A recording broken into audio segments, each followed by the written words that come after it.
Hello दोस्तों, स्वागत है आप सभी का मराठी एकेडमी यूट्यूब चैनल पर। और आज हम बात करेंगे एक गवर्नमेंट वैकेंसी की, जो कि हाल ही के अंदर रिलीज की गई है। मतलब कल यानी कि 11 तारीख को 11/3/2022 को वह विज्ञप्ति जारी कर दी गई है। पशुधन सहायक भर्ती 2022, जो कि बहुत ही महत्वपूर्ण है सभी लोगों के लिए, क्योंकि वैकेंसी बहुत ही कम आ रही है। लेकिन राजस्थान सरकार ने यह वैकेंसी अभी रिलीज की है।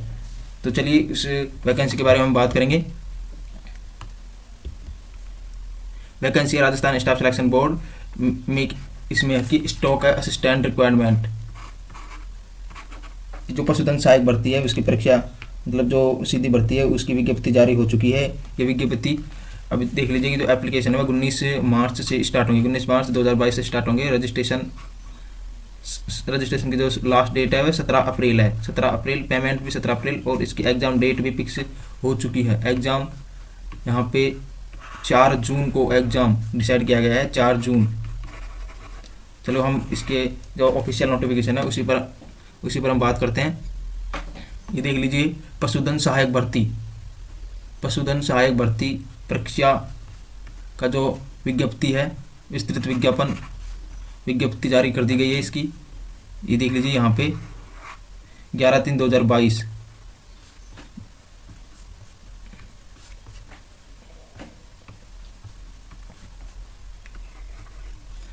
11/3/2022 को ये रिलीज की गई है।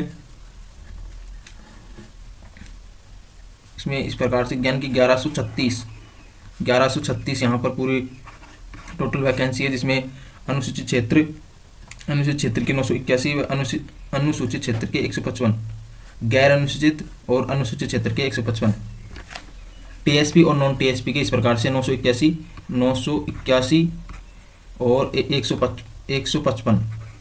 इस प्रकार से टोटल 1136 वैकेंसी इसके अंदर निकाली गई है राजस्थान सरकार के द्वारा।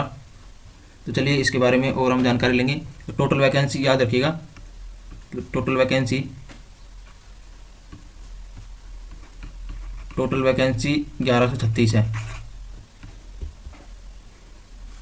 और इसका शुल्क यहाँ पे आप देख सकते हैं। शुल्क है कि जो जनरल की है, जनरल ओबीसी की 450 रुपये है। और जो SC ST की जो है यहाँ पे 350 रुपये है। ठीक है दोस्तों।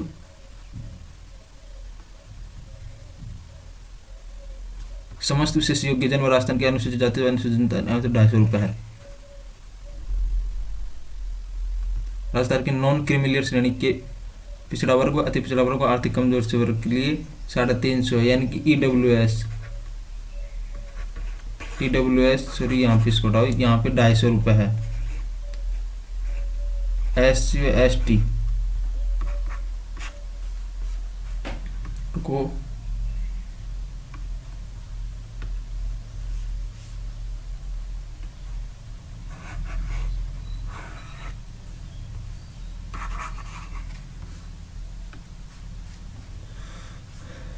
यहाँ पे ये SC और ST के लिए है और ये EWS के लिए है। तो ये मतलब 250 रुपये फीस लगेगी SC ST, और जनरल के लिए 450 और EWS के 350 रुपये है यहाँ पे फीस। ठीक है, अब आगे देखते हैं। तो पशुधन सहायक के रिक्त पदों का वर्गवार आरक्षण निम्न प्रकार से दिया गया है। मतलब गैर अनुसूचित क्षेत्र, जिसके अंदर 981 जो सीटें हैं, उनका आवंटन किस प्रकार से है यहाँ पे देख सकते हैं। इस प्रकार से है। सामान्य, अनुसूचित जाति, अनुसूचित जनजाति, अन्य पिछड़े वर्ग, पिछड़े आर्थिक रूप से कमजोर, और इस प्रकार से दिया गया है इसमें। और अनुसूचित जाति 155,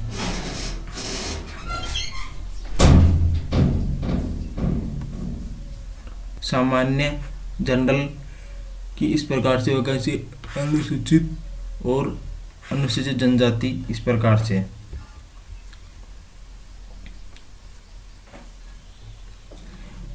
ये जो उत्कृष्ट खिलाड़ी संबंधित हैं कि उनको जो मतलब जो सर्टिफिकेट है उनसे रिलेटेड खेल सस्ता ये होनी चाहिए, और इनसे रिलेटेड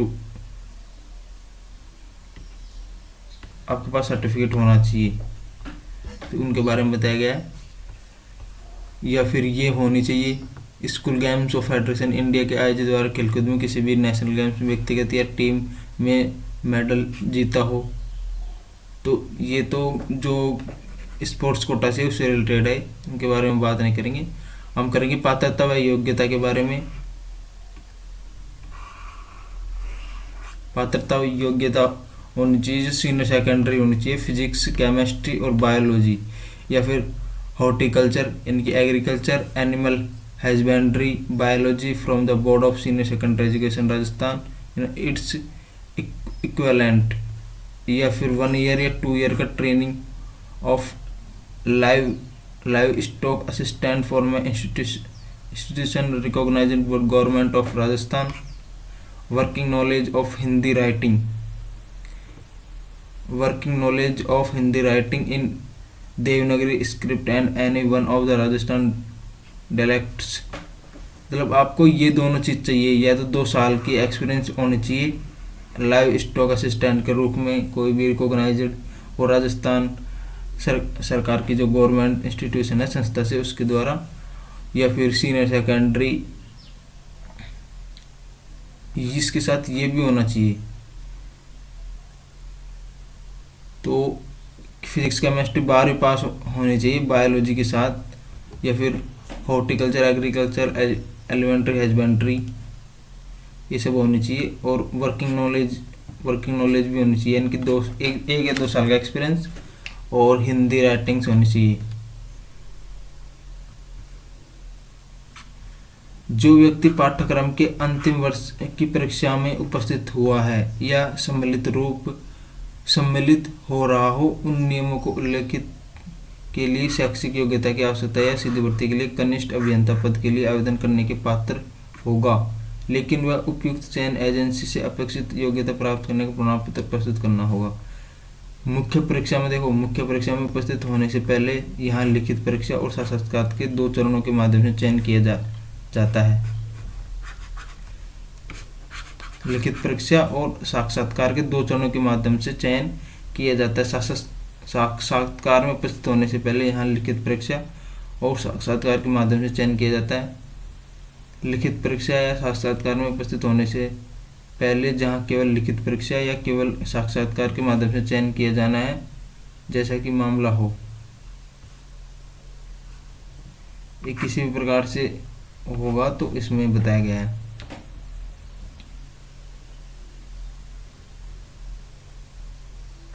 इसमें बताया गया है जो पशुधन सहायक भर्ती हेतु निर्धारित शैक्षिक योग्यता के अंतिम वर्ष में शामिल होने वाले ये सम्मिलित हो रहे अभ्यर्थी आवेदन कर सकेंगे, परंतु निर्धारित शैक्षिक योग्यता पशुधन सहायक सीधी भर्ती की परीक्षा तिथि से पूर्व अर्जित करनी अनिवार्य है, अन्यथा पशुधन सहायक सीधी भर्ती के बाद शैक्षिक योग्यता अर्जित करने वाले अभ्यर्थी को इस भर्ती के पात्र नहीं माना जाएगा। यानी कि जो परीक्षा तिथि है उससे पहले आपको जो डिग्री है वो मिल जानी चाहिए, ठीक है। किसी की भी, जैसे कि इसमें एनिमल हस्बेंड्री आपने कोर्स जो कर रखा है, या हॉर्टिकल्चर एग्रीकल्चर सिलेक्ट कर रखा है, तो उसमें आपको डिग्री मिल जानी चाहिए पहले ही, परीक्षा तिथि से पहले, तभी मान्य होगा, नहीं तो अमान्य कर दिया जाएगा।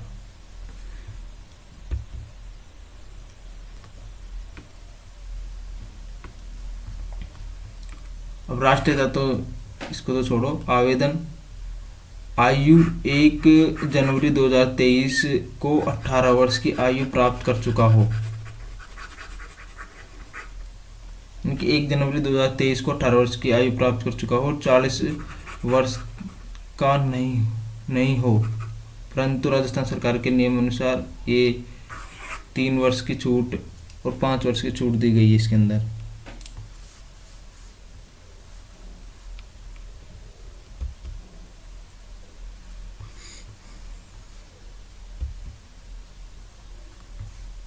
अब इसमें ये देख लीजिए, परीक्षा शुल्क जमा कराने व ऑनलाइन भरने की पात्र की अवधि जो बताई गई है इसके अंदर, ये तो 17 अप्रैल बताई गई है यहाँ पे, इनकी 19 तारीख से स्टार्ट होंगे और 17 अप्रैल तक चलेंगे।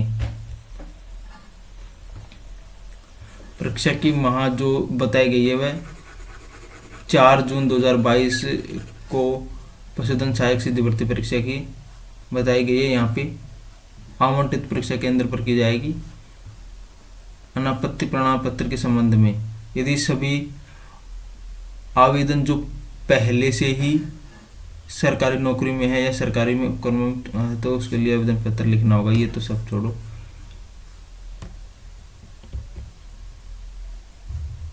आवेदन कैसे करें तो इसमें सब बताया गया है कि आवेदन कैसे कैसे करना है। SSID पर ही फॉर्म भरे जाएंगे इसके अंदर।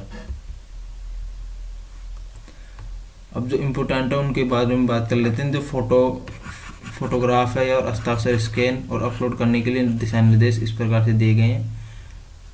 फोटोग्राफ और हस्ताक्षर स्पष्ट नहीं आने पर आवेदन अस्वीकार कर दिया जाएगा। यहाँ पे स्पष्ट लिखा गया है आवेदन को रंगीन फोटो, नवीनतम रंगीन फोटो यानी कि 6 महीने से पुरानी नहीं होनी चाहिए, अपलोड करनी होगी। मोबाइल व अन्य स्वयं रचित फोटो का उपयोग नहीं करें।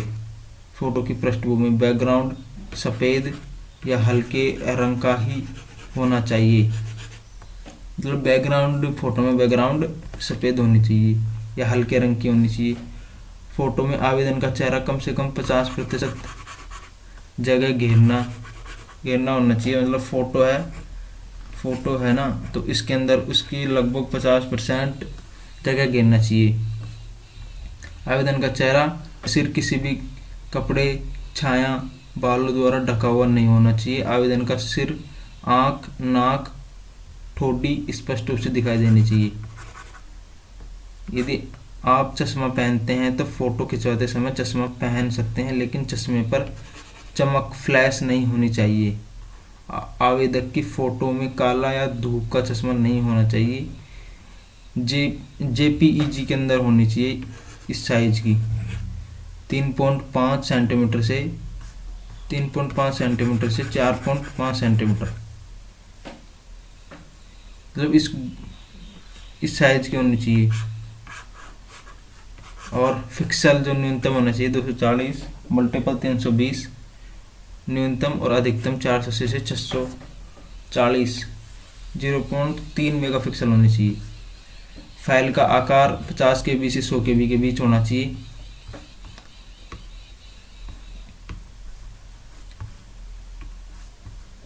पचास KB से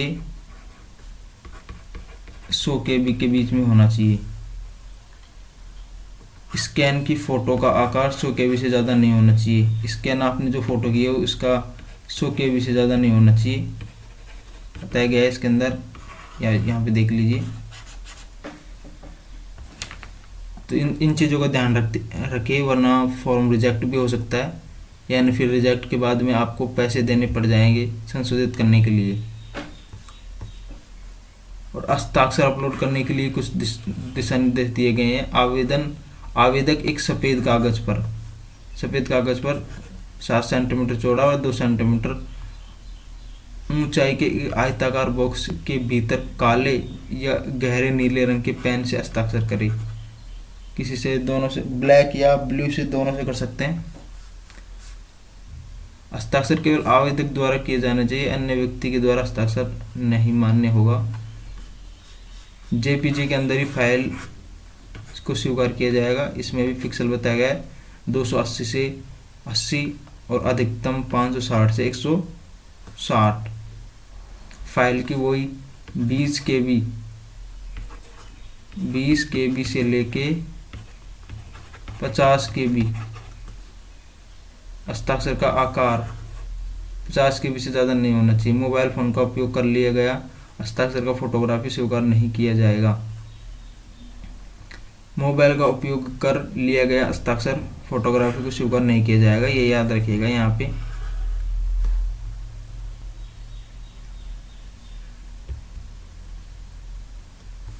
ऑनलाइन आवेदन की प्रक्रिया, मतलब ऑनलाइन आवेदन में संशोधन, ये याद रखिएगा। देखो, यदि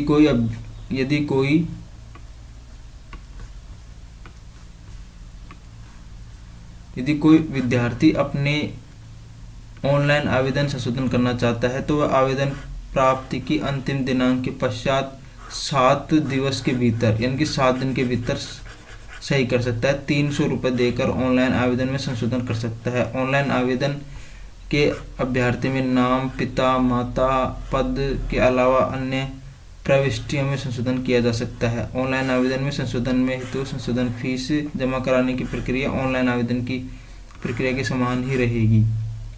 यानी कि आपको यदि किसी भी प्रकार की त्रुटि होती है तो 300 रुपये लगेंगे। 300 रुपये त्रुटि के लगेंगे 7 दिन के अंदर, यानी कि जो लास्ट डेट है भरने की उसके बाद में 7 दिन के अंदर आपको संशोधन कर सकते हैं। किसी भी प्रकार की त्रुटि हो आप इसके अंदर संशोधन कर सकते हैं। थैंक यू दोस्तों। कैसे लगे हमारी इन्फॉर्मेशन? अच्छे लगे तो लाइक कीजिए, शेयर कीजिए और सब्सक्राइब कीजिए। धन्यवाद।